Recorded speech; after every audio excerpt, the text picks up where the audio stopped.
Howdy friends, it's Kathy from Rust Paper Scissors, and today I wanted to do a shout out and a thank you to Gayle Agostinelli for featuring my shop Rust Paper Scissors in one of her Etsy shares. If you don't know Gayle, she's an amazing artist, and she does wonderful ephemera tutorials and just tutorials in general on junk journaling and flip throughs. And she does Etsy shares, I believe it's on Sundays, and she just highlights different shops and features the things that they have. And it was such a blessing for me to be featured on her channel. I have listed her channel below, and if you don't know her, please check her out. Like I say, she does an amazing job.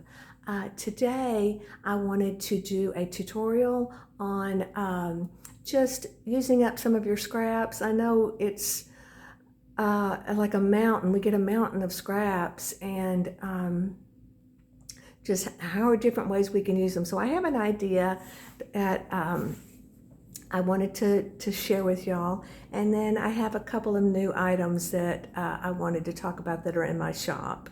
So I'm going to pause the video for just a second and set up, and then we'll get started. Thank you. Okay, I think I'm ready to go. These are the little inserts or little booklets that we're going to make, and I wanted to show you. But I also wanted to talk about, the mountain of scraps that we get. That's just one small bag. Here's another bag. I try to organize them by the types of papers, but it really just gets to be crazy. So let's look at these, and then we're going to make one real quick. I had an idea about trying to add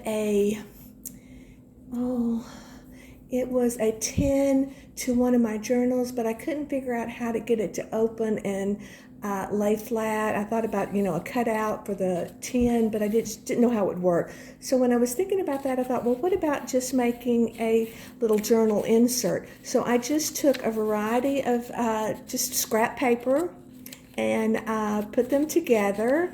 I used a rusted metal prong fastener, and then I took a hole punch. And this was the one that I used. You could use anything. If you had a square punch or a label punch, you could use that. Anything to go through the several layers to make the window for the tag. And then, so I just cut them out, and then I put them together. And then I put on the inside, I put a little metal rim tag, and this one says the word remember. And I just thought it would be fun if you journaled, and you could journal on each page. Maybe you remember the home you grew up in, or your elementary school or high school. You could just say the address up there or something, just different things, but everything would be something you remembered. Maybe you remember, I remember my elementary school math teacher, Mr. Cox, and just, we had some rounds trying to learn math, and then there's just different things, but I thought that was a cute, different way to perhaps use up some of your scraps. So here's another example. This was just some plain tea-dyed paper that I had. And then the metal rim tag, this is a little bit larger metal rim tag. This one I added a sticker to, the real pretty floral sticker. Again, I attached it with the metal rim fasteners that you could change those out. But just a variety of pages, and you could write on each page. And you have your little window there looking at your tag. And then another one is, another one is this one. Now this is just, again, a variety of papers. I'm trying to hold it so you can see. And I just put them all together and made a hole and added the tag. But what I wanted to show you is you can change the look of the insert by just changing the tab. Like let's say you had 10 pages, the top 10. Maybe you had just a number you wanted to put on there, or Here's another one. But that's just a way to show you how it looks different when you add a different tag. The one thing you do have to be careful for is the placement of your hole punch or punch, because if you get too close to the edge, you know, you can tear the paper. So I learned the hard way. So that's just a reminder that you have to be careful where the punch is. But here I was going to show on this little larger one, I think it was this one, if you did a different tag, see how it looks different, the little bowler hat. And then I used, like I said, I used a hole punch. I also used these, I think these are We Are Memory Keepers, or Creative Memory, and maybe it's Creative Memories, but it's just a set of circles, and you have a blade that cuts different sizes out. So you could use that if you had that. You could freehand the circles if you wanted, just get them in the right space. Might be difficult, but here were just some more, you know, ideas of tags that you could put in the little window. So that was my idea of the little windows. Here I thought we'd make one real quick. This is just a variety of papers, and I have them just clipped here together to hold them while I try and cut them. I'm just going to take, now I'm going to make sure my hole, oops, is, you know, I get it in the right spot so I can get all the pages.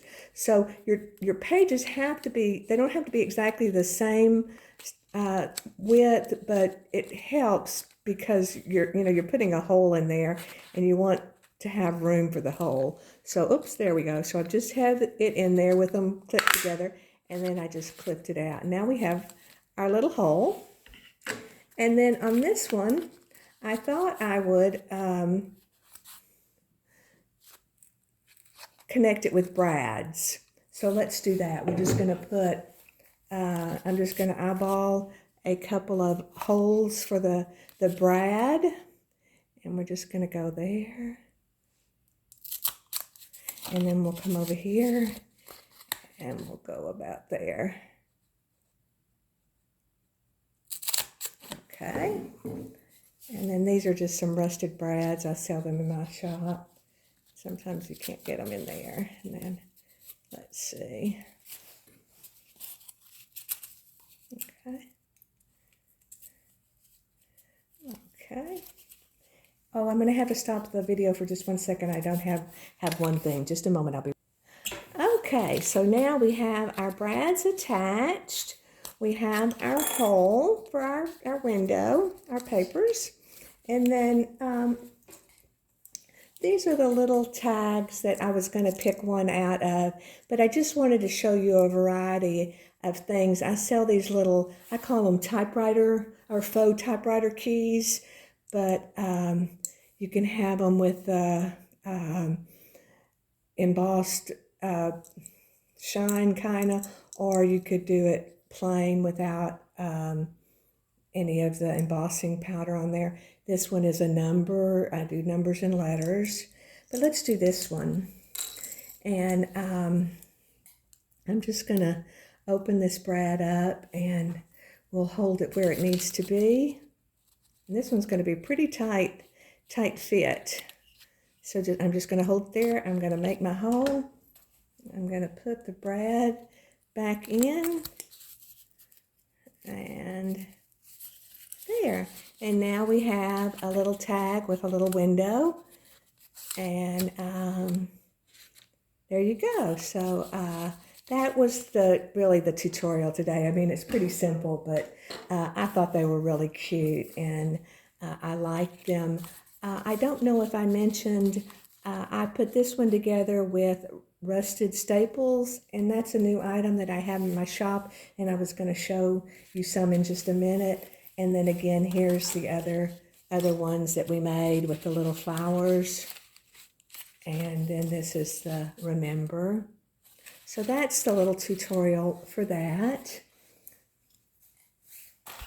I also had an idea, again with some scraps, is I have a ton of leftover corrugated cardboard. And in fact, I was thinking about perhaps putting together maybe like a Ziploc bag of like 20 or 30 pieces, just various sizes, to put in my shop. If anybody's interested, if you would leave me a comment below if you're interested in maybe getting a sack of just various sizes of corrugated cardboard that you could use to make tags, please let me know. Please comment below so I can know. But this was just an idea I had to take some embossed paper, and then it's just a little place for a tag. Of course, you wouldn't use a tag that big, but it just shows you that it's a little tuck spot, but a tag, and then you could journal on the back. Or here's another one, a little bigger one. So like I say, please let me know in the comments if you think the corrugated cardboard would be something you might want. And then a new item in my shop is the owl paper clips. I finally just decided I would sell them by the box, and they are a little bit more expensive, so I have to charge a little bit more. So, but they are in my shop. You get 100 in a box, and I love them. I think they do a great job. The other thing I was going to add to my shop is the rusted staples, and I'm going to sell, I got these boxes of 1,000 staples. The normal box of staples is like 5,000 staples. It's like, 2 or 3 lifetime supplies of rusted staples. So I didn't think 1,000 was bad. So I broke down the box of large staples into smaller, into these smaller boxes. So this is a box of the rusted staples. I wanted to say, I can't guarantee that there are exactly 1,000 in a box. I tried to make the amount that they had. I used them as a guide to break down my staples. The other thing about staples, which you probably know, is the adhesive. Sometimes they don't stay together. So I tried really hard to keep them into large pieces. So those are kind of my 2 disclaimers. I wanted to show you that they work just like a regular staple. They're the size of a regular staple. They don't affect the stapler at all, but they're the standard staple size. And I just love them. I don't know if you can see the rusted element, but again, it's not a shiny staple. It's rusty. So these will be for sale in my shop. I'm going to have them. I tried to make my own little cover and box, so we'll see how that goes.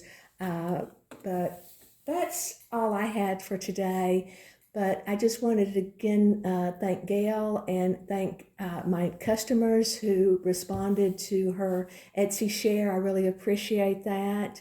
And I appreciate all my subscribers. If you like this video, if you'd give me a thumbs up, I would appreciate it. If you think you might be interested in a bundle of corrugated cardboard pieces, just let me know. Thank you so much.